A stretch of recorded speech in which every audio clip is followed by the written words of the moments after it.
Welcome to Future Foodcast. I'm Pam Miller, your host, and we're so glad you're here. Today, we are going to talk to the managing director for the Sustainable Restaurant Association. They are the largest accreditor of restaurants for sustainability. I'm really excited to jump into this topic with Juliane Caillouette-Noble. Welcome to the podcast, Julianne. Thank you so much for having me. It's such a great opportunity to chat with you and your audience today. Yes, I can't wait to share what you do there at the Sustainable Restaurant Association, which your name kind of says it all. But why don't you share a little bit about what your mission is and what you're doing? Yeah, absolutely. So, we at the SRA are a bit of what it says on the tin, where we work on sustainability issues with restaurants and actually all types of food service businesses. We run the largest accreditation specific to restaurants on sustainability, and that's called Food Made Good. We are based here in London, so I'm joining you from across the pond this afternoon. But we are a global organization. We work with restaurants all over the world to define what sustainability looks like, to support them in understanding the actions that they need to take to get towards a more sustainable future, to connect them with other businesses that are doing interesting things, and to ultimately drive towards a hospitality sector that is both better for people and for the planet. Yeah, so you're an association for organizations that really want to take a proactive step in the direction of sustainability and associate with other organizations that are doing the same, whether that be a restaurant or food service, whatever that might be in the food and beverage sector, right? Yeah, absolutely. So, a lot of this action, rightly or wrongly, is voluntary. These are often, we are talking about businesses that want to go above and beyond towards creating a better food system. And it's all types, right? From fine dining restaurants. We work with some of the best restaurants in the world. We have a long time relationship with 50 Best and the world's 50 Best. And so we work with fine dining restaurants and some of the chefs that your audience might know from things like Chef's Table, all the way down to big groups and chains, caterers and venues, all sorts of things, all on this specific issue around how do we improve our practices for the better. Right. And you said you're a worldwide company. We have a lot of listeners and audience members across the pond, as well as across other ponds across the Right. world. So we're really like you, trying to bring everyone together. I think you mentioned 27 countries when we spoke before. Yes. That's a lot. That's not a small footprint. So you really have established yourself globally. But what do you provide to those organizations that join your association that helps them be proactive in the sustainability space? Yeah, good question. So I think one of the things that's really, really challenging for restaurants is just really understanding the definitions of sustainability and what they mean. And we have to always remember that hospitality, they're busy places, right? Restaurants are all about the experience. Nobody is sat behind a computer all day. And nobody, these are human interactions. These are kitchens where there are 100 people making 100 different decisions in their day that all ladder up to having an impact. So the first thing that we do is help to define what does sustainability look like in a restaurant. And we do that by starting by talking about sourcing. So at the end of the day, restaurants are food businesses, and their largest impact on the planet is through all of the food that they procure and sell. So we help break down what should you be looking for when you're sourcing, what are the practices. So whether that's from agreements with your suppliers to have in place to make sure that people are paid fair wages, that your supply chain is transparent, that you understand what a lot of these different terms mean when we're talking about farming practices. So just really informing restaurants on what those choices that they're making on a day-to-day basis are, what the impact of those choices are, and how they might be able to improve them. So we talk about sourcing. We then talk about society. So the social impact of restaurants is a huge piece of this as well. And then finally, we talk about the environmental impact of the operations.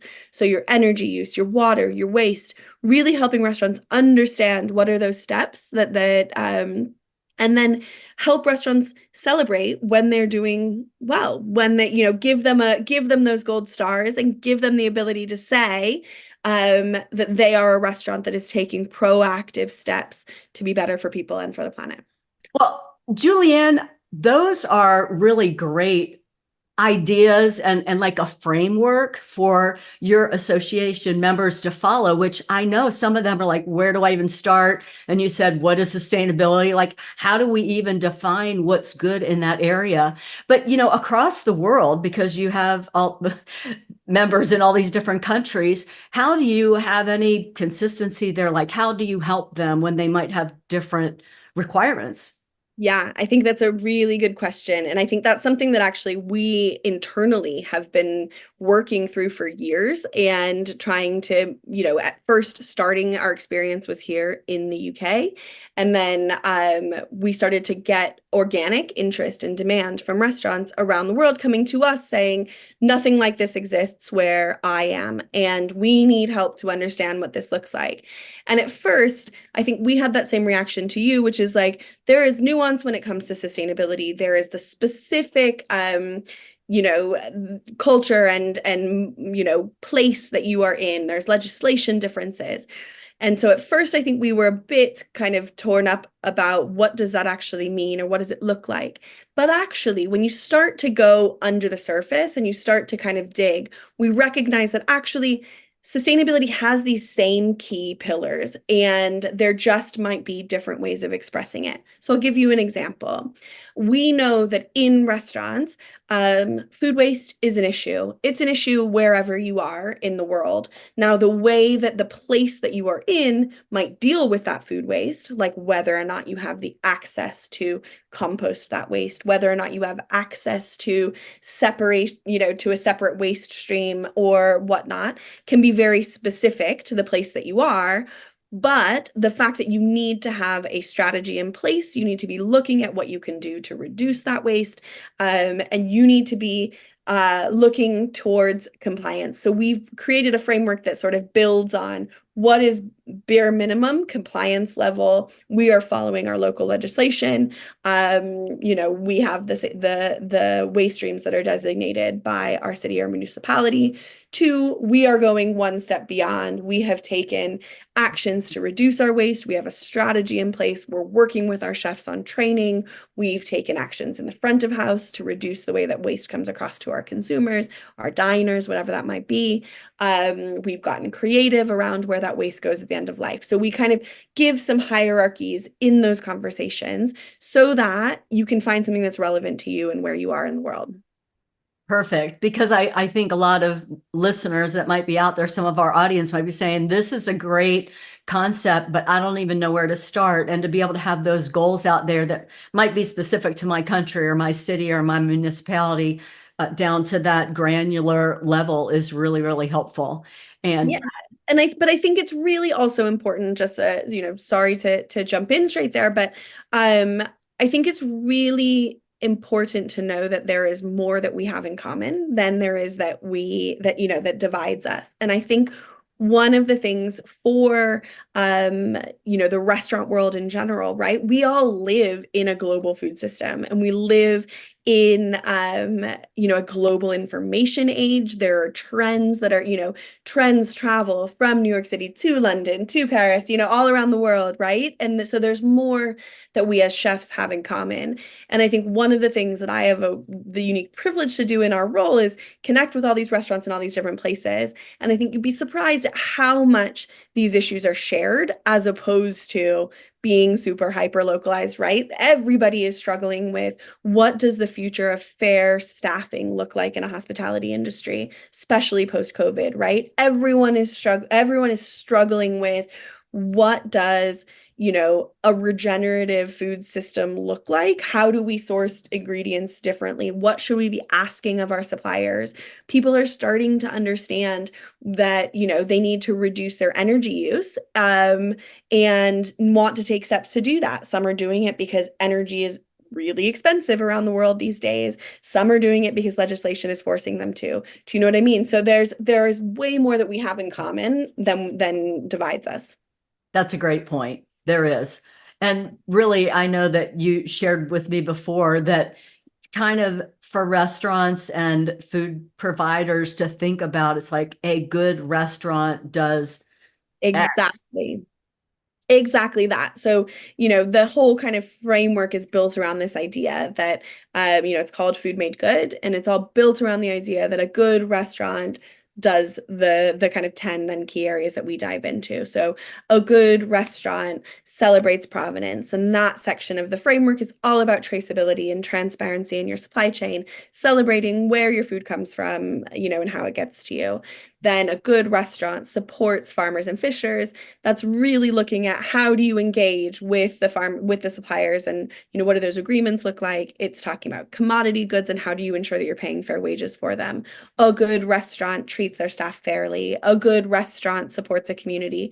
All of these sorts of things. So again, trying to get out of sustainability jargon and into a shared vocabulary and language that kind of makes sense to a restaurant rather than just to a sustainability consultant sitting in a room somewhere. Well, and I think as people think about the word sustainability, they wouldn't necessarily think about some of the topics that you just brought up, like treating your employees more fairly. Like that is Yeah, not something that would intuitively come. We're always thinking about, food waste or making yeah, the best use of our resource. And I know that all of that is a part of it as yes. well. But on the people side of it, what are some of the goals that you help restaurants think about? Because the whole staffing topic really is, especially after COVID, and trying to figure out how to do that well. What are some of the recommendations that you might have your members look at? Yeah, so I think that's really important and actually is one of those things that makes us really unique because you're right. Most people don't talk about the social side when they're talking about sustainability. They're really focused on those environmental factors. And we understand that. And of course, those are hugely important. And again, as restaurants, our impact does lie within the food that we're choosing to source. So those things really do matter. But restaurants are very much human ecosystems, right? There is a lot of people there. Anybody that's run a restaurant will tell you, right? Restaurants are overhead heavy because they take, it's not like a tech company where you can kind of put a computer in front of people. There's a lot of people involved in getting restaurants to run. And so the people side really needs to not be overlooked in order to really achieve your goals on all the other things, right? Because if you want to reduce your waste or you want to improve your food, all of that comes down to the people that you choose and that you retain and all of that. One of the biggest costs to restaurants around the world is on labor. And particularly like wasted costs is on the fact that there's really low retention in hospitality. So I was hearing a stat that when you have high turnover in your restaurant, that the sort of turnover time, 10% of employees turnover in the first 90 days of working in a restaurant. And that whole period of time is unproductive because it takes you at least 90 days to kind of get up to speed and really be a productive member of a team. And so the more that restaurants can do to lower that gap so that they're not losing their employees that they're retaining those employees that they're working with. So the things that we talk about when we talk about treating people fairly, we talk about the right to a life. So that looks like how far in advance are your rotas scheduled? Does your staff know when they're going to be working so that they can plan for things? Do you make any sort of accommodations or allowances for working parents? So, that could look like regular scheduling and allowing someone to have consistent Monday through Friday, let's say, as opposed to a rota where they're going to find out what shift they're on every week and they might all of a sudden have a different shift or a different schedule. Right to minimum wage, how your employees are paid. What does your tips policy look like? Are there cuts that are taken from your tips policy to pay management? Or do your tips actually go to your staff? What do you do to help to limit overtime and or to kind of mitigate overtime or working regular doubles. And I know that's really tricky. And so, I'll give an example. My brother runs restaurants, and I know that sometimes you are trying as an employer to say, like, I want you to not be working excessive amounts. And sometimes your employees do want to work that. Hospitality is a good job to help people progress in their, and build a life for themselves. But we also need to be conscious employers that ensure that we're not burning out our staff, right? That we're not having them work double after double after double after double, because it's not sustainable in the long term. So those are some of the things that we talk about, but then we also talk about training. How do you offer a path for progress in hospitality? Hospitality is one of these amazing sectors where people can come in as a KP, washing dishes in a kitchen, right? And without leaving school without qualifications and all of that sort of stuff. And you can rise it, through nothing but hard work and grit, right? Hospitality is an industry for that. But provide opportunities, provide training opportunities. Are you giving people the opportunity to learn about their suppliers? Are you giving them opportunities to learn about some of these higher value roles like coffee and wine, where if you kind of have those low-level servers and you offer them training on wine, they can then progress their career and eventually work towards becoming a sommelier, for example. So those are the sorts of things we're talking about when we're talking about treating people fairly, Right. and building a sustainable career in hospitality. Yeah, thank you for those excellent examples. Just one definition for our Oh, yeah. audience. Rhoda, what is that? Oh, I sorry. Yes. understand Yes, that's sometimes my schedule. very American, like very Englishism, isn't it? Me. Yeah, schedule. Schedule. Like yeah. Sorry, and that's one of those funny things where I'm an American living in England. I've lived in England for the last 15 years, and occasionally those words come out where I like can't even remember what we used to call it. But Well, yeah. it was, that's what I deduced based on what you were saying, but I Yeah. just wanted to verify on the back end for our audience that might be still wondering what a road is. But thank Yeah, you. like like if you're a shift worker, right, and you would find out that this week your shifts are going to be Monday morning, Wednesday afternoon, and Friday is when you're scheduled. And then next week you might be scheduled Thursday and then Tuesday, and then you know what I mean? And that can happen quite often in hospitality because the someone is kind of writing a schedule on a weekly basis. But actually, if you give people more consistency, if you give people more, or things like 2 consecutive days off, can be can do amazing things for people's well-being. Absolutely. And I think, it's hard to balance, like you said, as the supervisor or the manager who's making this schedule, because maybe you're in a banquet situation or where you're hosting larger parties. And so you need to staff up on a day you might not normally. So you've got to schedule some of those available employees. It is hard to manage that. But your point is, the more that you can think about Exactly. providing your employees some consistency in their schedule, the better it is for that employee's health and well-being, et cetera. On the Exactly. doubles, yeah, on the doubles, I think if an employee wants the extra hours, and if you didn't give them those, which you need them or you wouldn't give them the extra hours. If you didn't give them those, maybe they would be debating getting another job Yeah. as well as your job. And boy, I'd rather have them working with me. So that's Yeah. another struggle. Totally, totally. And I think some of this, right, is about, yeah, I think you're pointing to something really important across our whole framework, which is that none of this is a checklist, right? So none of it there is one path towards being a good restaurant. And like, let me tell you exactly how to run your business. That would be ridiculous.